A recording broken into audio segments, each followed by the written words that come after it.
this new climate has forced us to take a brand new approach to training. And now we really have good processes in place.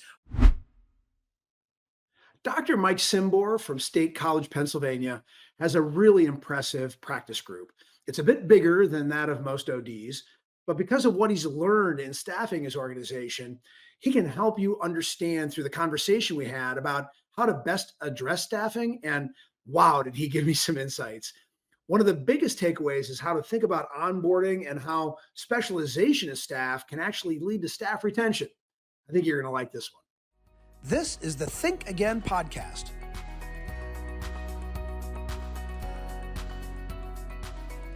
Hi, Mike. Welcome back to the Think Again podcast. Scott, thank you for the opportunity. Always a pleasure to be here spending some time with you. It's really great to talk to you because you have a very unique practice situation. In fact, before we get started, maybe you could just thumbnail outline for us what your practice looks like locations, doc, number of staff. What does yours look like? Yeah, so I practice at Nittany Eye Associates. We are our main office is in State College, Pennsylvania. We have 4 branch offices in the surrounding areas.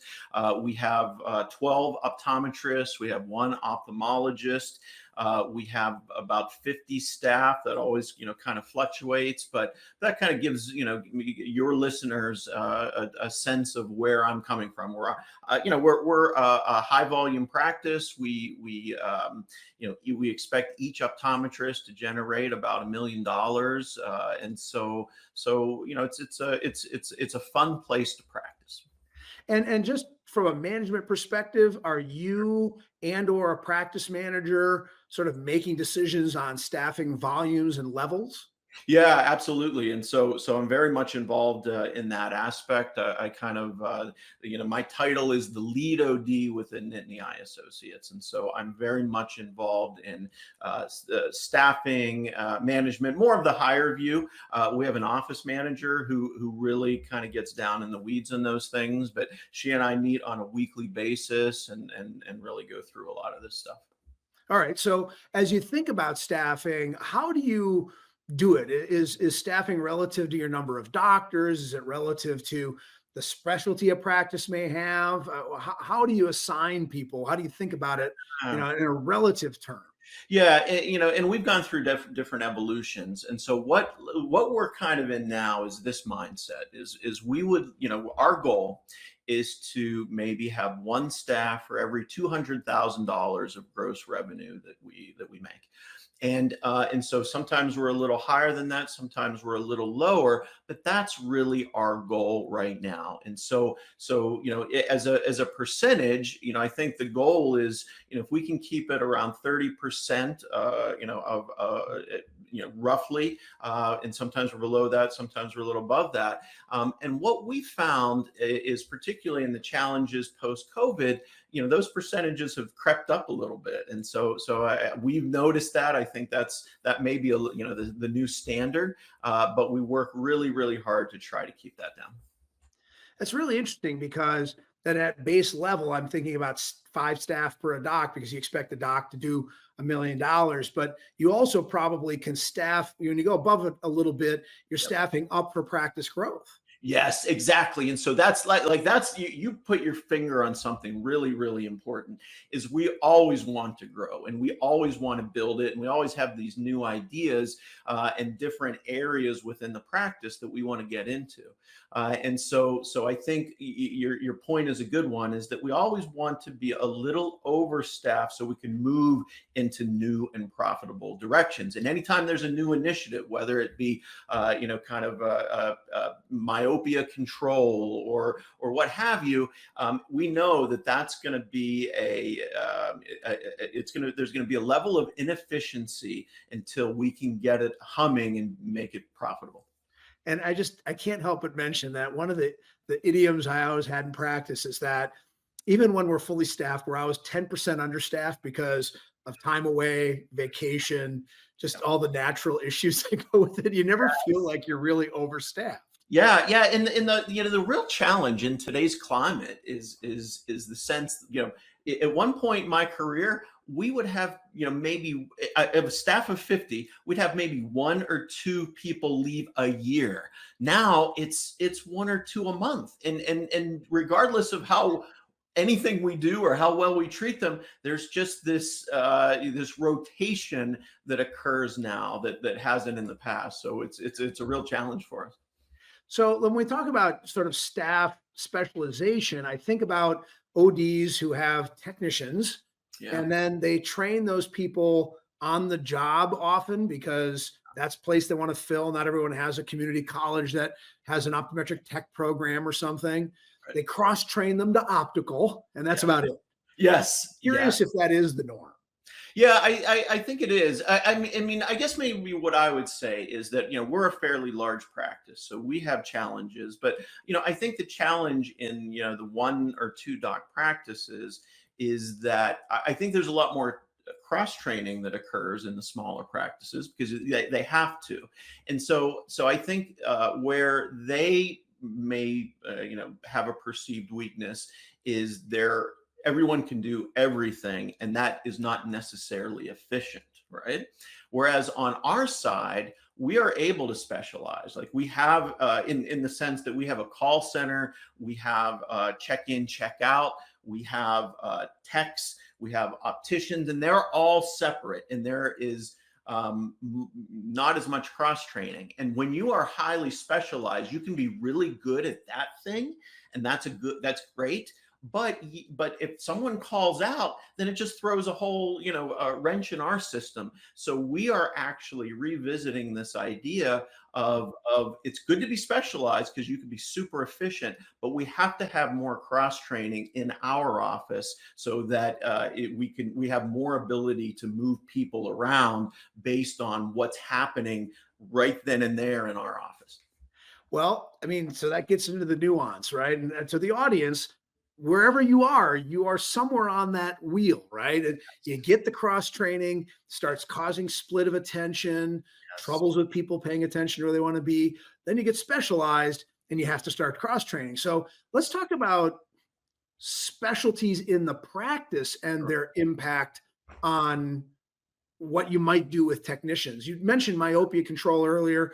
Yeah. A decade ago, it was dry eye management. The Yes. decade before that, it was LASIK co-management. We've always got something we have specialization in our practice. Right. Do we need to train parts of our teams to be focused on the specialty that we provide? Is that useful? Yeah, it's so useful. I think about in our practice I'm part of our glaucoma institute, and so as I kind of think about how do we get the people to support the glaucoma institute patients the way they should be, the way they should be approaching.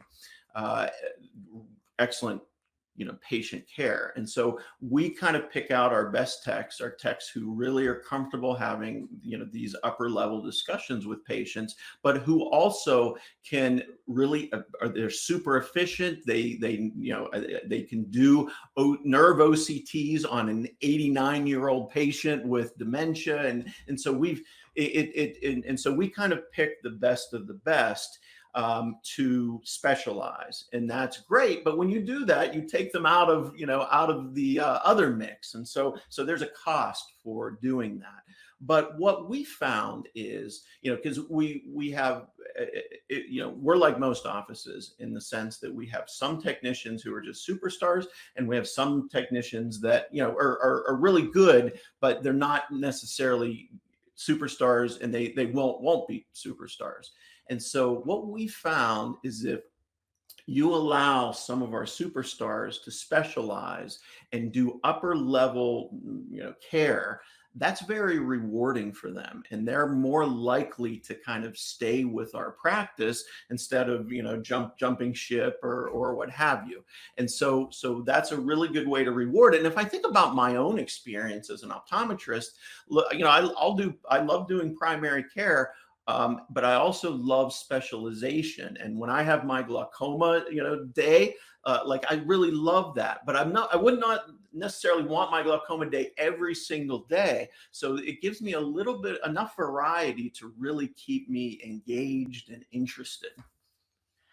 So as you think about your staff that you have now in each of these locations, there's a certain segment of them that are in the optical part of the business.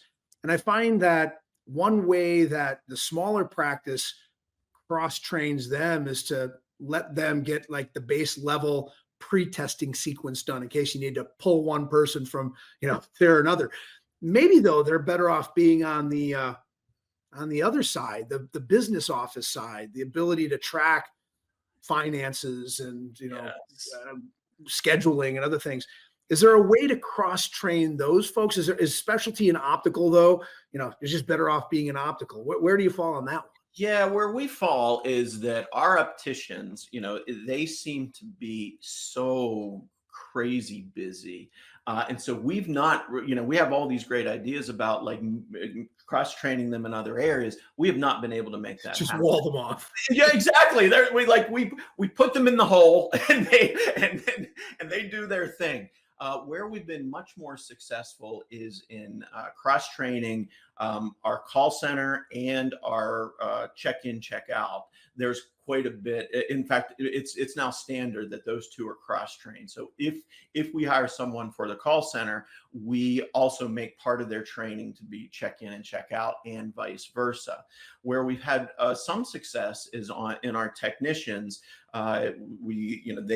We cross train them to either go into call center or do check in and check out. And not everyone, can do that, but we have a certain amount. Where we've struggled really is in the optics, the optician department is cross training, either way, having our technicians go out to, so we've really struggled with that. But in other areas, we've done much better. But again, to specialization in the eye care practice, it makes a lot of sense in the optical zone to have those people really stay attuned to what they're doing, they're traffic cops in the practice, watching flow as well, Yeah. trying to get that capture to the right level in the optical. So I think there's a lot to be said for not distracting them. Do you have training systems for opticians, people that come in that maybe don't have optical experience that helps them believe they can really be a specialized optical personnel? Hi, Scott Jens here, host of the Think Again podcast.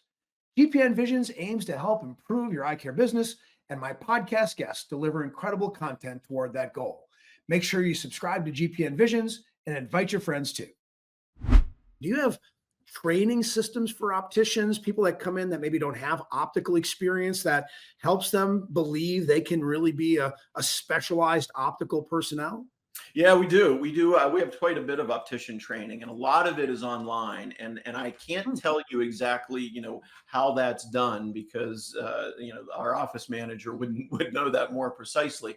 But they come in and they do a series of modules, and so every optician that we hire, we have a 6-month program where month one they should be able to they should do this kind of training and they should be able to accomplish X. Month two, this training, accomplish Y, and so forth.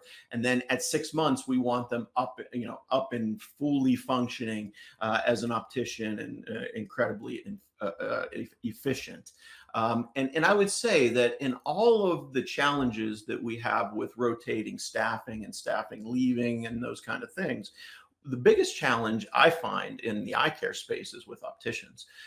We used to have opticians that would be here, spend 20, 30 years. And now opticians in particular, they come, we bring someone who wants to do it. They're not trained. We fully train them. And 6 months later, they decide, what, this isn't for me. So we've just invested a ton of time, energy, money, resources into training them. And so that is a real challenge for us.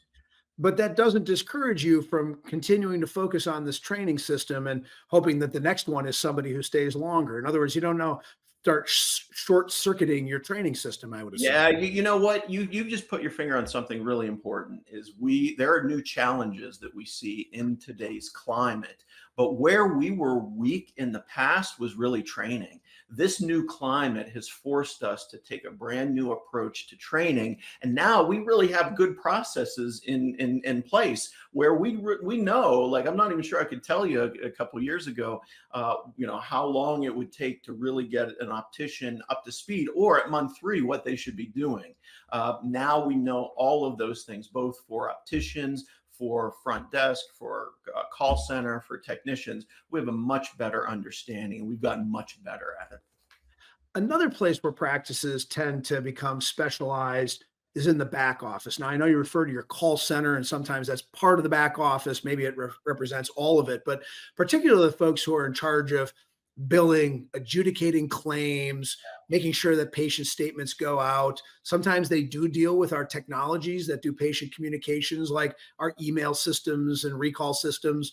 That's an area where it tends to be beneficial to get somebody that really focuses on the job.